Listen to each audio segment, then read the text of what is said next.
Welcome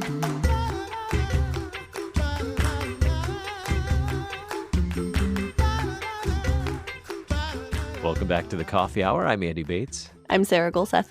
I always enjoy conversations where we get to talk with our friends around the world and how the Lord is using them to bring the good news of Jesus to so many people. Today, we get to talk with the Reverend Mark and Stefanie Rabe, who served the Lord through the Lutheran Church Missouri Synod in Ethiopia. Thanks so much for joining us today, Rabes. It's good to be with you. So tell us about what is the work that you've been given to do in Ethiopia?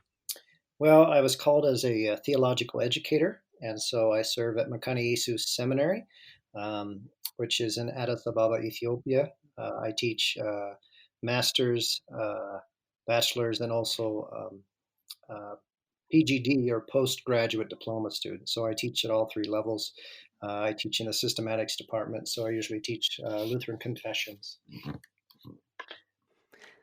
How has this global pandemic, how has that affected the work that you've been doing and affected the students at the seminary? Well, they closed the campus down when they announced that they were sending students home. We had about one day to be able to give them their midterm exams and send them on their way. So many of them have, well, all of them have gone home. Some have come back to collect some of their books, but the majority have gone home anywhere from here in Addis all the way to 2 days journey by public transport. And so because many of them live in rural areas, to collect my midterms back from them, they've had to email them. Some have to go into town to get good internet connection. Some have not even returned them yet because they're having to actually snail mail them to them. We do have snail mail here in Ethiopia, just not outside of Ethiopia. So they're trying to slowly return those to us. So we lose those teaching hours and the face-to-face contact, but we're able to coordinate a little bit via either the internet or we can text via Telegram, which is one of the it's the WhatsApp of Ethiopia.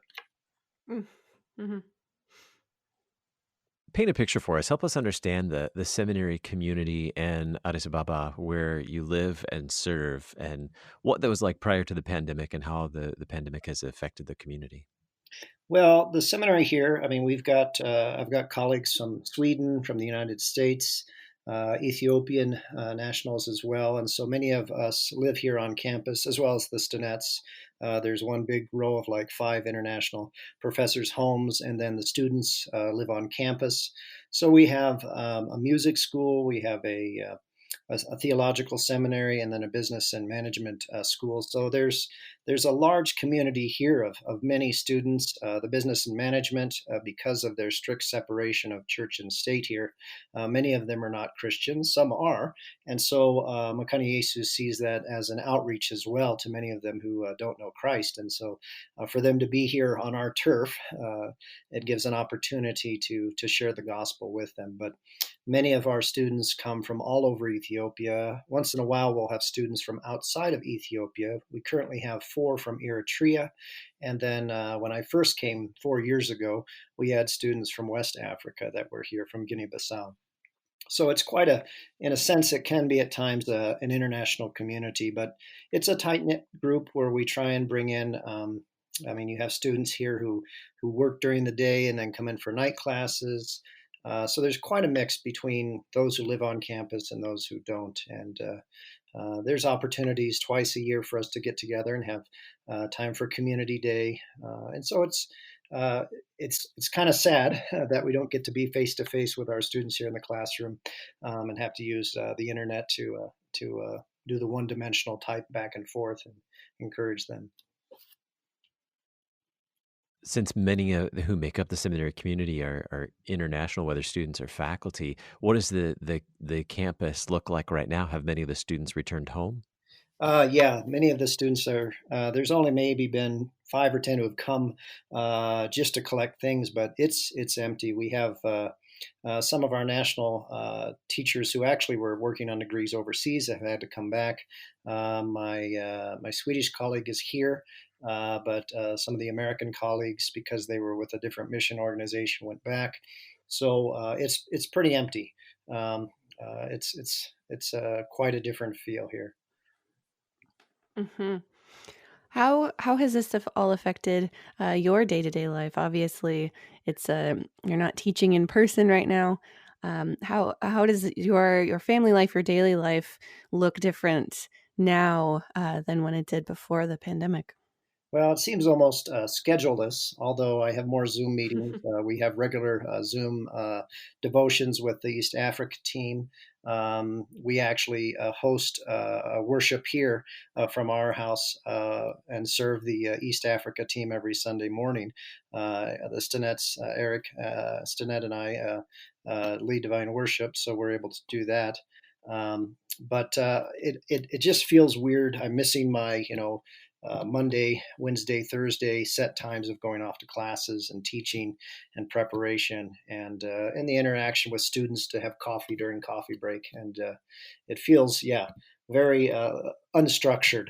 But yet, I'm going to have a lot of midterms to review this next week, and I still have my MA student who is regularly sending in their papers so they can finish their thesis and graduate. What has it been like for your family at home? Any changes, or have things kind of stayed the same, even with this weird schedule? I really feel that schedule-less kind of life right now. How has that family life at home been affected? Well, we homeschool and have been homeschooling, but we've also been connected to Bingham Academy, which is a Christian school, and so the kids play sports there. So now they don't have sports, they don't have volleyball, they don't have basketball or soccer, and so they're around each other a lot, and so that can be challenging. We do have our Swedish colleagues and American colleagues here, so they've got kids they can play with, but for the first month of the pandemic, they weren't allowed to leave the campus. So Hmm. it was very challenging. So yeah, they miss playing sports. They miss the opportunity of getting out a little bit more and having those opportunities to play sports and be with friends. Mhm. How would you say the pandemic has affected the local church that you partner with? Well, Mekane Yesus, the Ethiopian Evangelical Church, Mekane Yesus, one of the first things they did was they ceased worship, and so many of them then meet in small groups. So one of my colleagues, who is a national teacher here, he's a pastor at the church just uh, about a half mile from here. And so he does a lot of phone calling.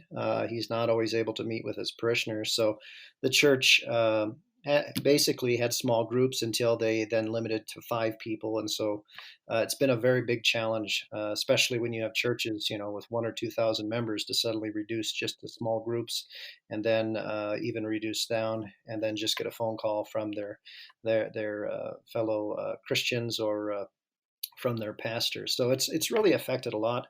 Although one of my Ethiopian colleagues who works with the Mekane Yesus Church in the youth department, he's they're still busy working, trying to translate Sunday school materials, and so they're still doing what they do. They're just a little more restricted in how big a group they can gather together. Hmm. Are there any unexpected blessings that have come out of this, or anything that has actually been a good thing that has come out of this really strange time that we've all been kind of thrown into together? Well, I would say the blessing is, we didn't plan on being here during summer. We were ready to go for home service, but we'll be together with our other colleagues on the street here. We have Swedish neighbors with another mission organization, so it's really been a blessing to be able to. Organize and play sports together. We play. The kids get to play soccer together, and or football, and my youngest calls it football. He doesn't call it soccer now. But, Right. he's adapted culturally, but Uh-huh. the opportunity to be together more kind of builds the community more than I think we did before. We were regularly in each other's houses and visiting, but it's given an opportunity to get to know each other a little more deeper. What will be the next step for your students?